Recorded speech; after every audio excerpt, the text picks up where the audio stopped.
Well, I'm very happy to be here. My name is Russell Targ, and I'm a physicist, and it's my great pleasure to tell you about the remarkable work we did at Stanford Research Institute investigating psychic abilities. We did that for the CIA, Defense Intelligence Agency, NASA, and many, many other intelligence agencies, part of the U.S. government intelligence system. I got into all this as a childhood magician, standing on the stage in New York doing mental magic. And I had the experience from time to time of having a direct perception of something in the life stream of the person whose mind I was pretending to read, or whose fortune I was pretending to tell. So I was not a real psychic. I was just a kid doing magic. But I've now talked to people like Kreskin and Melbourne Christopher, and they said, oh yes, every professional magician knows that from time to time you're given some material, and you can then supplement your magic trick with whatever ESP comes to you. And there are many magicians who do that, as we know. But I was not doing magic for the CIA. As we know, the CIA is not easily amused, and we were trying to do the real thing for them. The work we did at SRI involved things like finding a downed Russian airplane in North Africa with code books on it, locating a kidnapped American general in northern Italy, looking into a Soviet weapons factory in Soviet Siberia, describing the construction of a huge Soviet submarine in northern Russia. And we even looked at on a Chinese atomic bomb test 3 days before it was scheduled to go off, and described correctly that it was going to fail. So we did quite a lot of useful things for the government during our 23-year program. The ability we're talking about is a natural psychic ability that we all have, in spite of what you may have heard to the contrary. People can quiet their mind and describe and experience what's happening in a distant place or in the future. And this has been talked about for thousands of years. Buddhists have a vast lore about what this is and how to do it and why it's desirable. And I'll try and talk about that later. The ability allows you to quiet your mind and describe and experience what's happening in the future. And you can do that independent of the distance. The most interesting thing that we found as physicists is that it's no harder to describe what's happening in Soviet Siberia 6,000 miles away than it is for you to describe the funny object I have in my pocket. 6,000 miles away does not decrease the accuracy or the reliability as compared with something nearby. Looking into the distance is no harder than looking at a contemporaneous event, and that's why this is called a non-local perception. Not quantum mechanical particularly. It pertains to the fact that we live in a non-local space-time described as scientifically most recently by Schrödinger in the 1920s and then proved in the 1970s and 1980s. So the idea of non-local connections is not New Age. This is accepted in the physical community. The hottest topic in modern physics is exploring non-locality. It was described originally by the Buddhists 2,000 years ago, but modern physics has finally caught up. The leaders of the program that we had at SRI are all physicists. The physicists are taking over what used to be called parapsychology. The three leaders of the program were myself and Hal Puthoff, who are both laser physicists, and Ed May, who is a nuclear physicist. And we were eager that our scientific friends would not think that we'd gone off the rails into ESP research, so we made sure that we published everything we did, all of our experiments, in the world's most prestigious journals where we would normally publish our science. So we published our work in the Proceedings of the Institute of Electrical Engineers, the American Association for the Advancement of Science, the American Institute of Physics, and Nature magazine. So this is not, I just want to emphasize that at the time we were doing this work, this was mainstream, written up in the New York Times, published in the premier journals in the world. And I want to give you an idea of where I was when this all began. In the 1960s, I was a hardcore laser guy. And here I'm standing in front of a 1,000-watt carbon dioxide laser at my most mavericky self.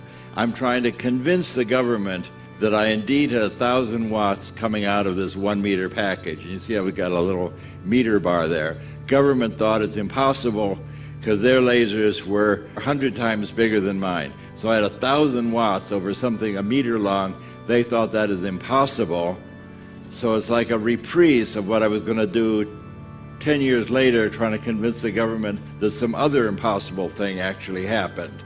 So in this case, the idea is that I have a big fire brick. I'm going to drill a hole right through it and then hand the skeptical government scientists this big brick with a red-hot hole right drilled through it. And I'll ask them, do you want fries with that?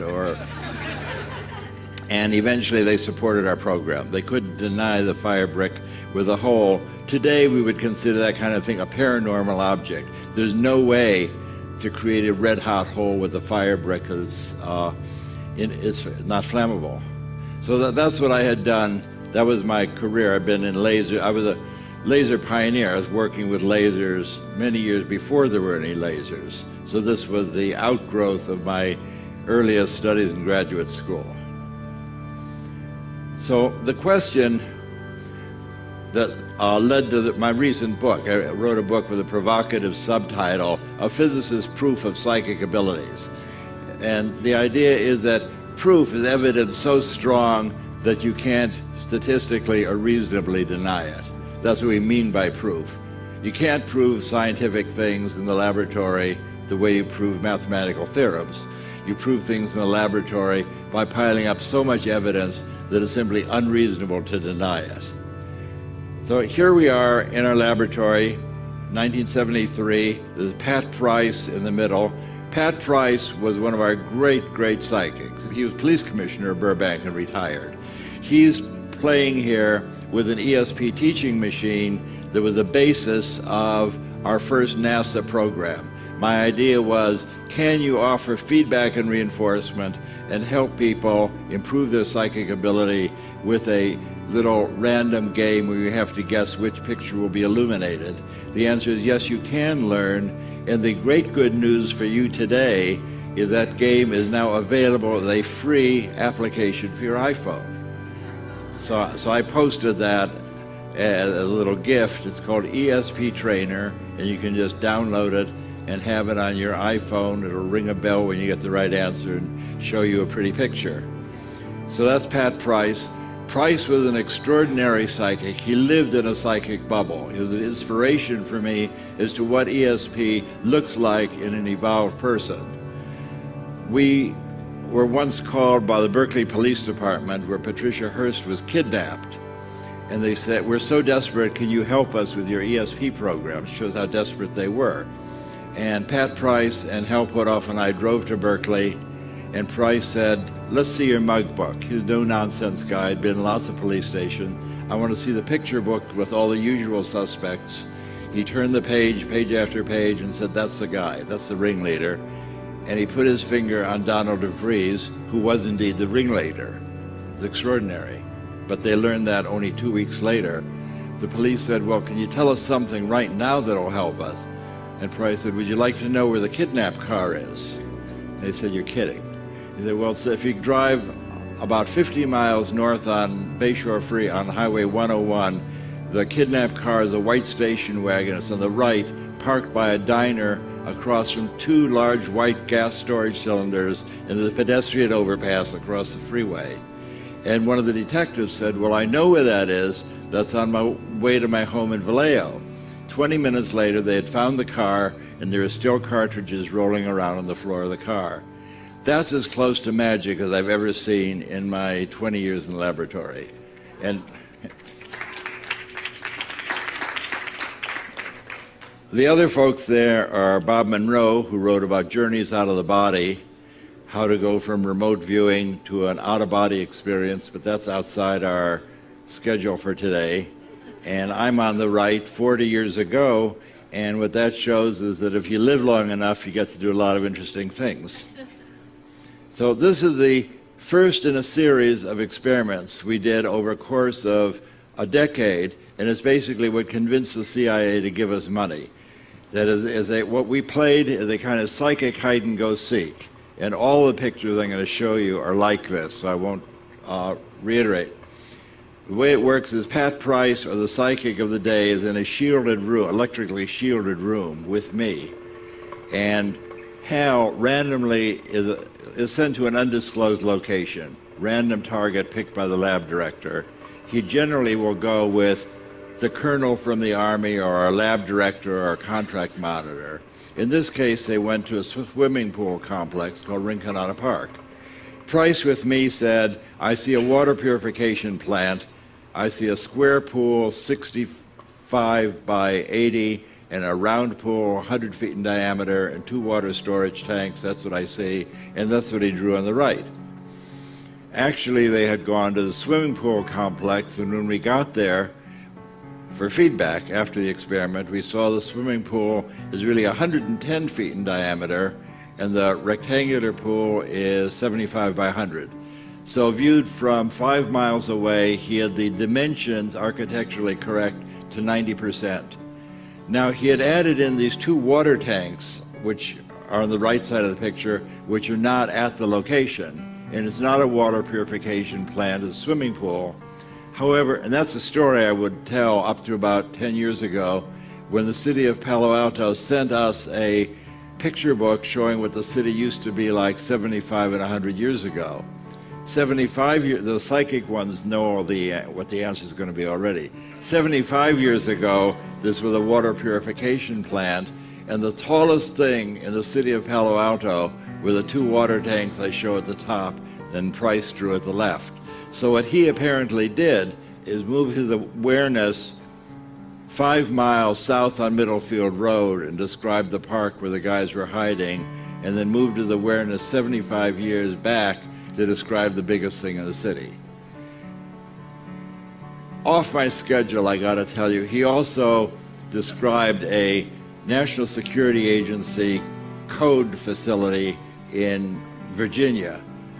And he described that, was able to read the file folders. And people wanted to know, why did you pick this to read? And he said, well, the more in psychic space, the more you hide something, the brighter it shines. So let that be warning to anybody who's having an affair.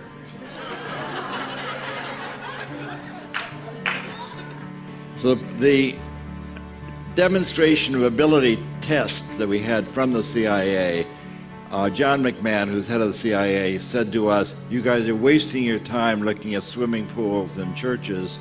We have targets that would be of national security help.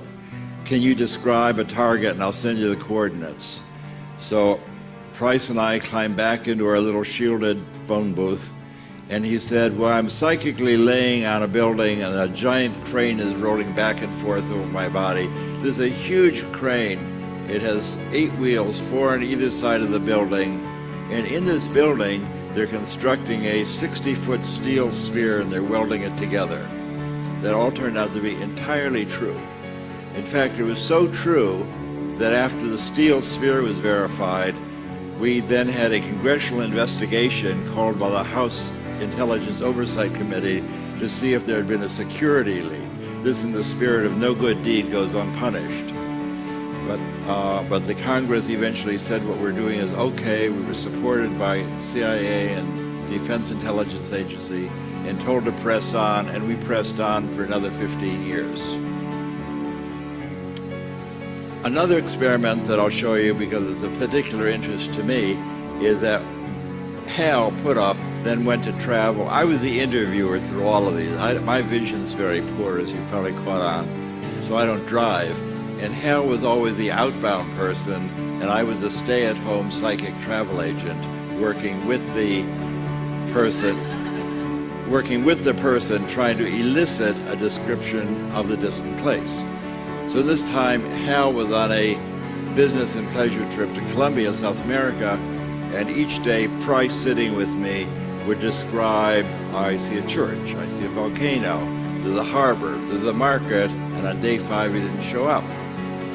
So in the spirit that the show must go on, I said, well, I'll describe it. I've never done a remote viewing before, but I'd interviewed countless psychics and other visitors, so I knew the moves. So I said, well, this is Russ Targ, remote viewing with Pat Price. Price isn't here. When I close my eyes, I see something that looks like an airport on an island. There's ocean at the end of the runway. There's sand and grass on the right. There's an airport building on the left. That's what I get. And that's where he was. He was on an island airport off the coast of Colombia called San Andreas.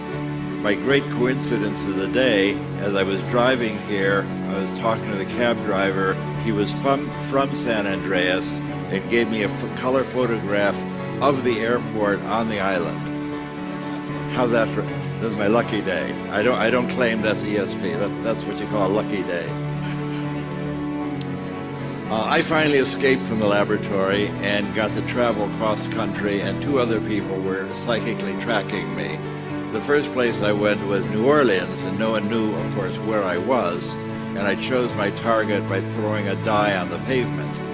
And the die sent me to the New Orleans Superdome. So I was standing in front of the Superdome recording my coordinates. This is noon, this is Russell Targ, I'm standing in front of the Superdome. It looks like a flying saucer shining in the sun. Bad thing to say. Back in the laboratory, my friend, another physicist, Gary Langford, very psychic, straight-up physicist, was working with Elizabeth Rauscher, who interviewed him. She's another physicist. All these people are professional physicists interested in the psychic stuff. Gary said, well, I have a clear picture of a circular building. It looks like a giant UFO. Do you think Russell's been abducted? So Elizabeth said, just tell me what you see, make a drawing. And of course, his drawing was a remarkably accurate. This was his also first remote viewing. Gary just came in and said, well, I've been doing this all my life, avocationally. That's how I was an analyst, photo analyst, looking at specs of buildings and describing what's inside. So he was experienced to look at fuzzy images, but here we just took away the image, but it didn't interfere with his ability at all. Our great pleasure was then to have this Army intelligence ask us to train, to set up a psychic Army Corps, something like in the men who stare at goats, but not quite. No goats were killed in our program.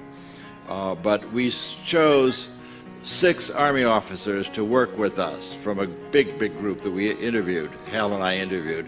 One of those was Joe McMoneagle, Joe is still alive and is probably the greatest living psychic today, prodigious psychic. And his first trial, sitting with me, what's this remote viewing stuff? All of these people are basically tough Army officers, showed up in their boots and leather jackets and their patches and their backpacks. What's this psychic stuff? What do you want me to do? Betting their careers that this is a new, interesting juncture for them.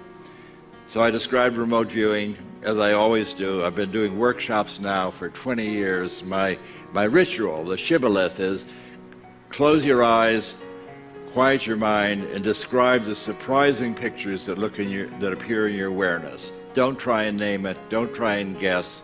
Just describe the surprising images. And that language was understood 1,200 years ago and appears in Patanjali's guide, Self-Liberation for Seeing with Naked Awareness. If you want to move from suffering and conditioned awareness to freedom and naked awareness, sit down and shut up and quiet your mind, stop naming, stop guessing, and you're on your way. So that's what I'm still telling people following the 1,200-year-old guidebook. As an author, it's very nice for me to see a book still in print 1,200 years later. It gives me courage that my books will be around. So Joe drew this picture. He said he and his colonel went with Hal Puthoff. And Joe said, I see a building with stripes in front and a long portion behind and a little fountain. He drew what was there, and of course the judges had no problem matching that. With our 6 Army officers, that I'll describe later, there's 6 people who had never done this before. I had them each do 6 trials a week, and we had each one, so we had 30 for 6 weeks, so we had 36 trials. You'd expect them to get 6 first-place matches by chance. We got 19 first-place matches, and they set up the Psychic Army Corps and ran another 15 years. They had 30 people on the East Coast working in tandem with the SRI group. So this is Hella Hamid. The funny story with her, Hella's my dear friend for 2 decades before the SRI program, and they said, well, Pat Price is a fantastic psychic. Ingo Swann is the one who taught us how to do remote viewing. We want to see what a control person is. CIA said, what does an ordinary person do? Well, Hella's not exactly ordinary. She's a woman of the world, speaks many languages, professional photographer, but she thought it would be very amusing to be hired as a psychic of the various things that she had done in her life. So she came to work with us. The bottom line is she became the most proficient and most reliable person in the program for the decade, our control subject. Her first trial with me, as you catch on now, we're sitting in a shielded room. Hella says, when I close my eyes, what comes into my view is squares within squares within squares. That's what Hal Puthoff sees, and he was at a pedestrian overpass. Hella's 9 trials were even more significant than Pat Price's 9 trials. In Price's, the judge guessed 7 of them first place match. What that means is that if Hal Puthoff had been separated, had been kidnapped 9 times in a row, Price would have found him 7 out of the 9 times the first place he looked. Very remarkable. So here's Hella Hamid and Ingo Swann. Ingo taught us all how to do remote viewing. The way it worked is that Ingo taught Hal and me how to do remote viewing. Hal and I taught the 6 Army officers. The Army officers taught the world. So if you look at Google right now, we're still up on Google, and search for remote viewing, you'll find more than 2 million pages dealing with remote viewing, operational things to do with remote viewing. 2 million pages is quite a lot of pages for something that many people don't think exists. So at the end of the decade, reason for showing this is people get better in remote viewing. There's no decline effect. So at the end of the decade, we're still doing experiments with Hella, who's a kind of technophobe. She can change the batteries in her light meter, but she's a non-technical person. She finds physicists very amusing in their unworldly ways. But in this experiment, we gave her the coordinates for this in binary form. Someone was concerned that maybe she'd memorize the globe. So we gave her the coordinates 100111110 west, 11 something north. She said, well, that's a pretty pattern. What comes to mind is a belly button shaped energy expander. This is your photographer, your artist, belly button. The target is the Berkeley Bevatron, which is indeed an energy expander. And she drew this middle drawing with the 4 beam tubes coming out of it going to a target building, and the belly button shape is the Bevatron. And the picture from the laboratory is shown on the left. Now, I'd been looking at this picture for a decade, and it occurred to me as I'm writing my current book that my opinion, see, everything I told you up to now is true. My opinion on this picture is that she wasn't actually looking at the site, which is a big mass of concrete and steel, but she was looking 10 minutes ahead at her feedback picture, because her drawing is anomalously accurate to the picture that we showed her at a later time. So she was really cheating here. She wasn't looking at the Berkeley Bevatron. Instead, she just looked ahead a few minutes to see what we were going to show her for feedback. And in that process, she said, this is such a complicated thing. I can't grasp it. I want to make it out of clay. So this is her clay model of the Bevatron with the hole in it with a circular particle beam, 4 beam tubes in the target building, 50 miles to the north. She absolutely had never seen a Bevatron before. And of course, the people interviewing her had no idea what the target was.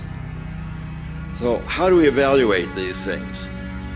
The effect size is a measure of the power of the experiment you're doing, not necessarily the statistical significance. You can inflate your statistics by doing millions and millions of trials. The effect size takes out the fact that you've done millions of trials and says, how powerful is this experiment?